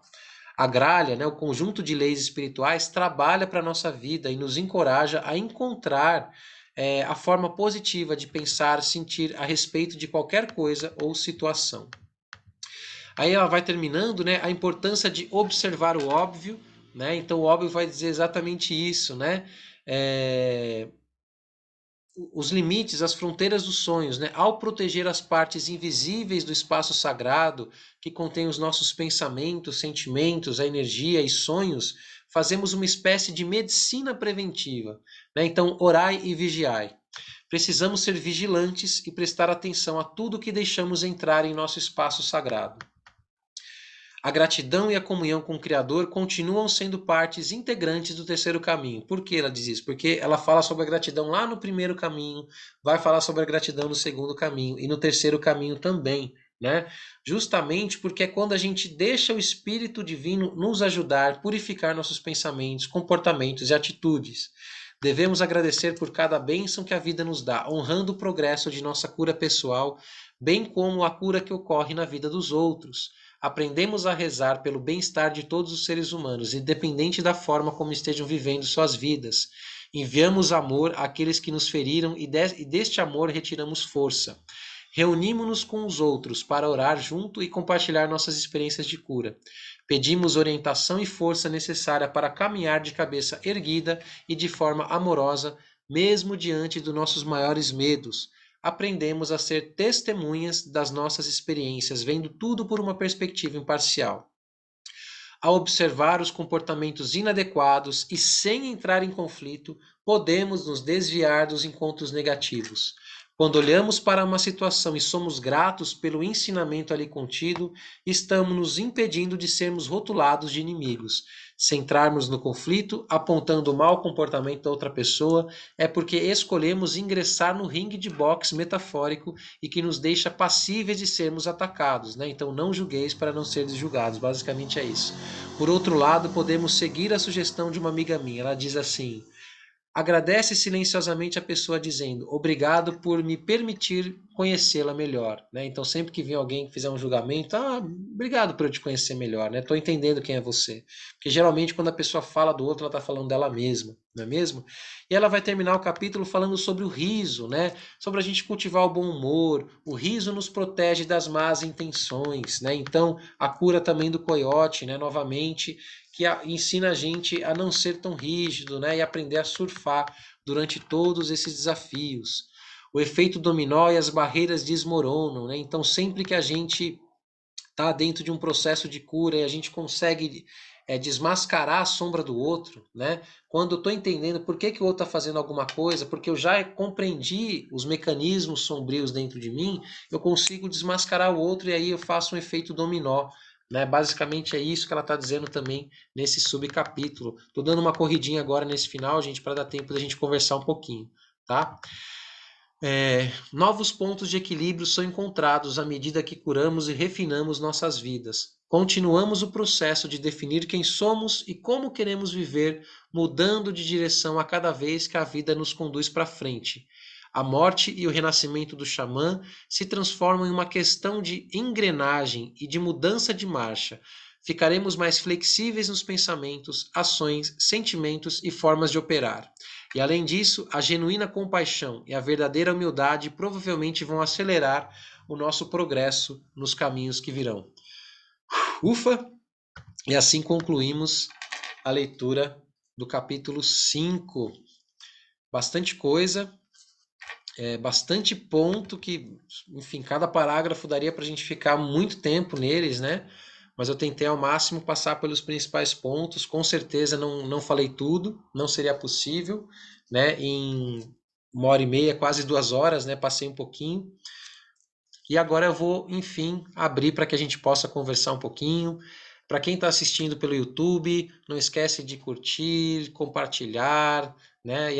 E compartilhar com as pessoas ajuda o nosso canal a crescer e esses estudos a irem para quem precisa, tá? Então agradeço a quem ficou presente aqui comigo até agora e vou parar para a gente poder conversar um pouquinho. Yahoo, Mitakuyo Yasin.